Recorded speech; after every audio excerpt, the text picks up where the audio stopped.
বিসমিল্লাহির রহমানির রহিম। আসসালামু আলাইকুম ওয়া রাহমাতুল্লাহি ওয়া বারাকাতুহু। সকলকে আজকে পাঠে স্বাগতম জানাচ্ছি। আজকের পাঠের আলোচ্য বিষয় হলো ভেক্টর। আজকে আমরা ভেক্টরের সাহায্যে প্রমাণ করব যে সামান্তরিকের কর্ণদ্বয় পরস্পরকে সমদ্বিখণ্ডিত করে। আমরা কিছু বীজগণিতীয় রাশিমালা যোগ করে আমরা আমাদের বিশেষ নির্বাচনটা লিখে নিতে পারি।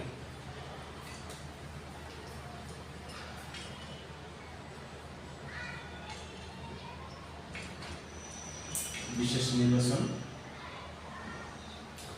এখানে আছে সামান্তরিকের কর্ণদ্বয়। তাহলে আমরা সামান্তরিকের নামটা লিখে নিব। মনে করি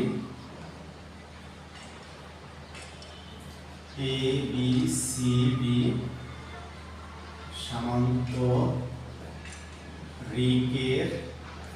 কর্ণদ্বয়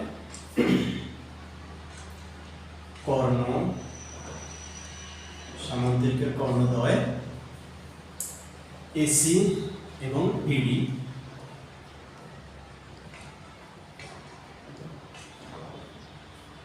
পরস্পরকে ও বিন্দুতে ছেদ করে।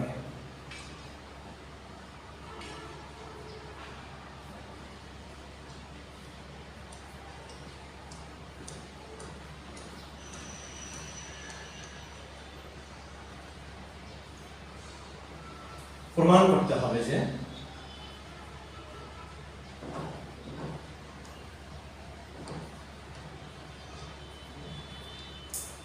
করতে হবে যে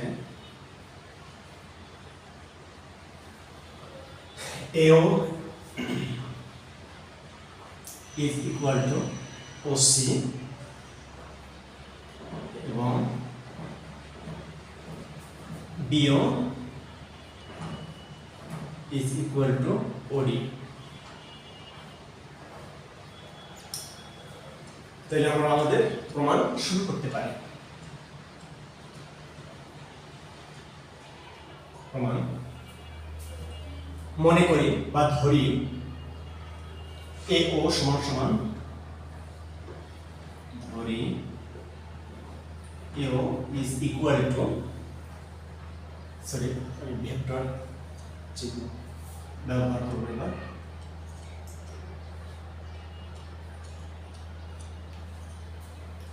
ধরি vector AO is equal to underscore OC vector is equal to underscore C BO vector is equal to underscore B এবং OD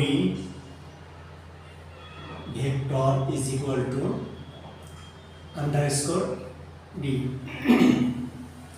এটা আমি আমার কাজের স্বার্থে বা সহজ করার জন্য আমি ধরে নিলাম। তাহলে আমি ত্রিভুজ AOD এ যদি ভেক্টরের সংযোগ বিধি প্রয়োগ করি তাহলে পাই। তাহলে এই কথাটি আমি এখানে লিখে নিচ্ছি।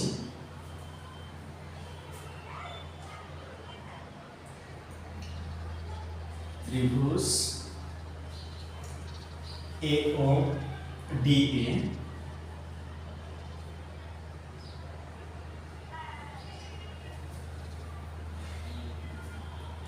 ত্রিভুজ AOD A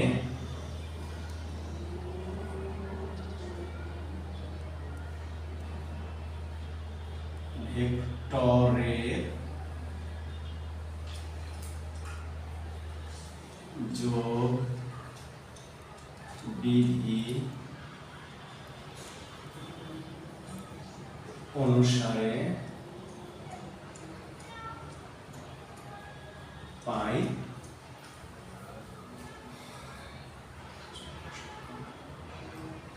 AD is equal to AD vector is equal to A underscore A plus underscore D underscore A plus underscore D আবার ত্রিভুজ BOCA, ত্রিভুজ BOCA ভেক্টরের যোগ বিধি অনুসারে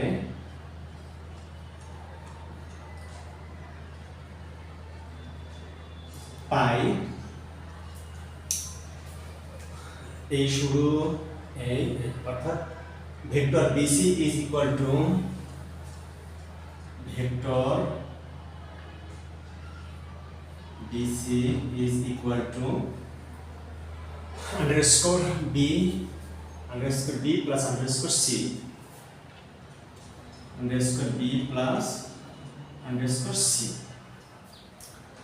এখন যেহেতু সামান্তরিকের বিপরীত বাহু পরস্পর সমান সেহেতু পাই আমি এখান থেকে লিখে নিলাম যেহেতু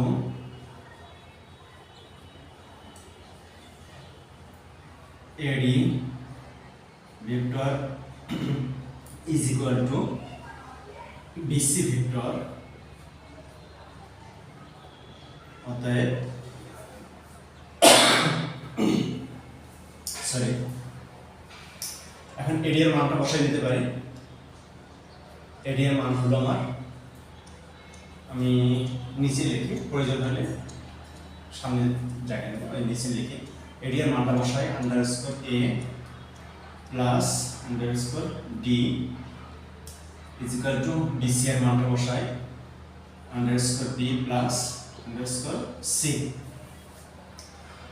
এখন আমাদের ধারক রেখা অনুসারে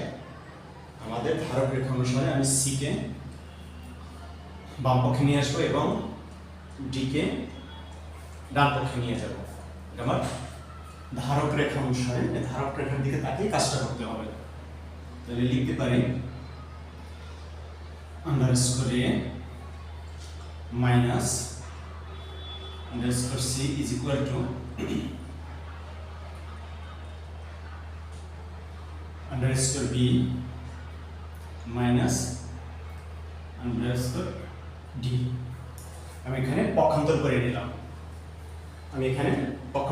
করে নিলাম তার ধারক রেখার দিকে তাকিয়ে। এখন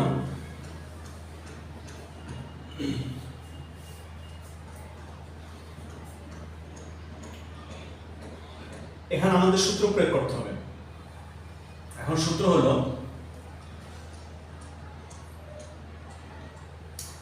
দুটি অশূন্য ভেক্টর অর্থাৎ যে ভেক্টরের মান শূন্য নয় এমন দুইটি ভেক্টর হয় তারা সমান্তরাল হবে অথবা তাদের ধারক রেখা একই হবে। এই কথাটা আমরা লিখে নিই। এই যে দুইটা ভেক্টর আছে, এই একটা ভেক্টর, এই একটা ভেক্টর, তাহলে আমরা এটা সূত্রটা এখন লিখে নিতেছি। আমরা জানি দুইটি অশূন্য ভেক্টর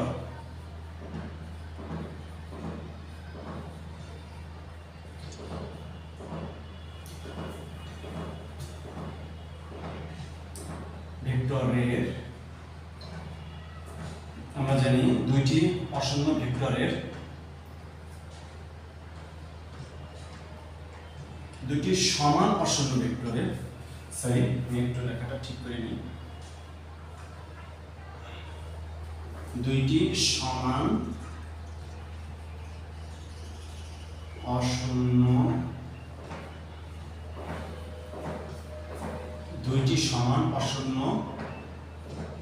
ভেক্টরের ধারক রেখা, দুইটি সমান অশূন্য ভেক্টরের ধারক রেখা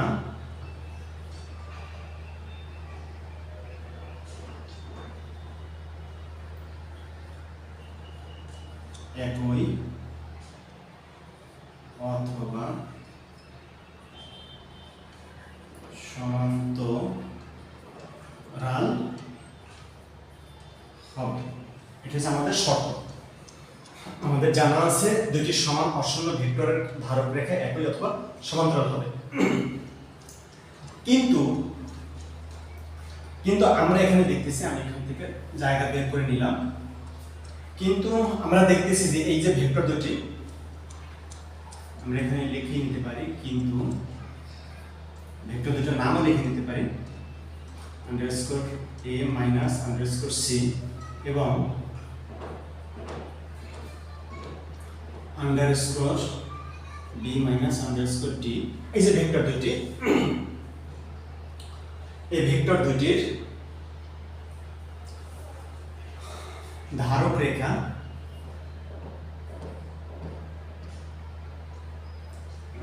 কিন্তু আন্ডারস্কোর a এবং আন্ডারস্কোর c এবং underscore b underscore d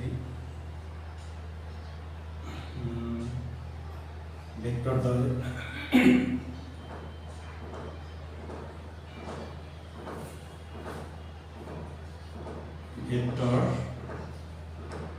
দ্বয় underscore a c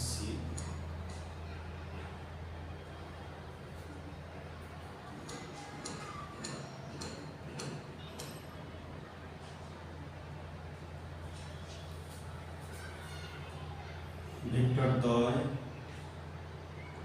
এর ধারক রেখা কিন্তু underscore a minus underscore c এবং আন্ডারস্কোর b আমাদের ভেক্টর দ্বয়ের ধারক রেখা AC এবং BD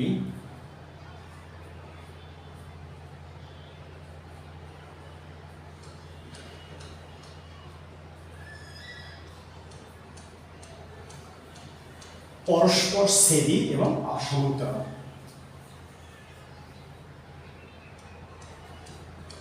পরস্পর ছেদি এবং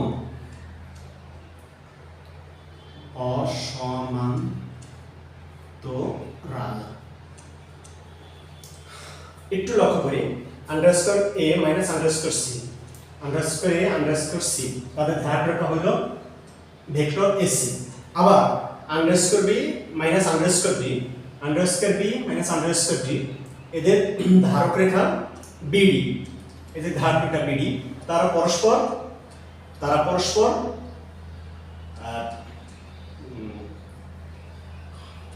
ছেদি, অর্থাৎ তারা একে অপরকে ছেদ করছে, তারা অবিন্দুতে ছেদ করছে, তারা পরস্পর ছেদি এবং তারা অসমান্তরাল, তারা সমান্তরাল নয়। অতএব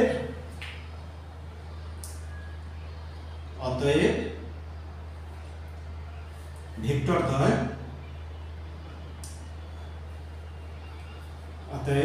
আমি এখানে ভেক্টরের নাম লিখে নিতে পারি, underscore a minus underscore c এবং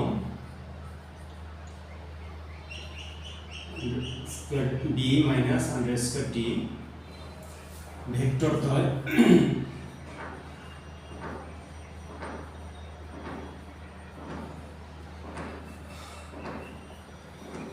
অশূন্য হতে পারে না। অশূন্য হতে পারে না কারণ কি? যদি অশূন্যই হতো তাইলে হয় তাদের ধারক রেখা একই অথবা সমান্তরাল হইত, কিন্তু তাদের ধারক রেখা একই এবং সমান্তরাল নয়, তারা পরস্পর ছেদি, তারা একে অপরকে ছেদ করছে, এর জন্য তাদের মান অশূন্য হতে পারে না। অতএব তাদের মান অবশ্যই শূন্য হবে, পারে না। তাদের মান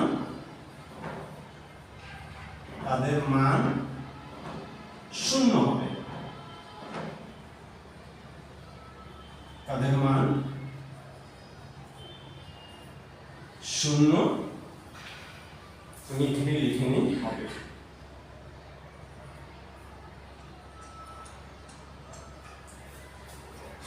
তাহলে এই ভেক্টর দুইটা অশূন্য হতে পারে না, তাদের মান শূন্য হবে।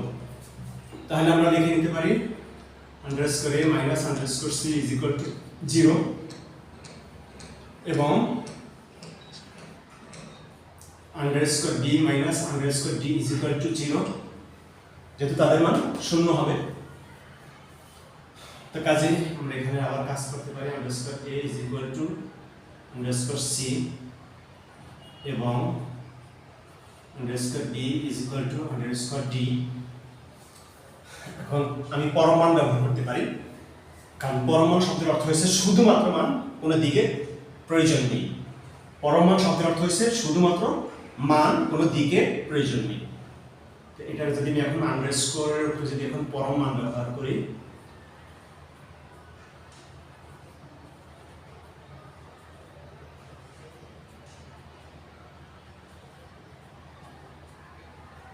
তাহলে শুধু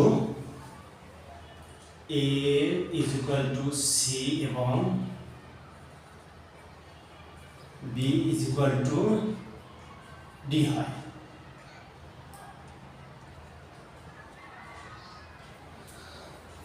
তাহলে আমরা লিখতে পারি, এর পরিবর্তে লিখতে পারি AO is equal to c, এর পরিবর্তে লিখতে পারি OC এবং b এর পরিবর্তে লিখতে পারি BO, d এর পরিবর্তে লিখতে পারি OD, যেমনটা আমাদের টার্গেটে ছিল। এই যে AO সমান সমান OC, BO সমান সমান OD, কাজে আমরা আমাদের টার্গেটে পৌঁছে গেছি। তাহলে প্রমাণিত।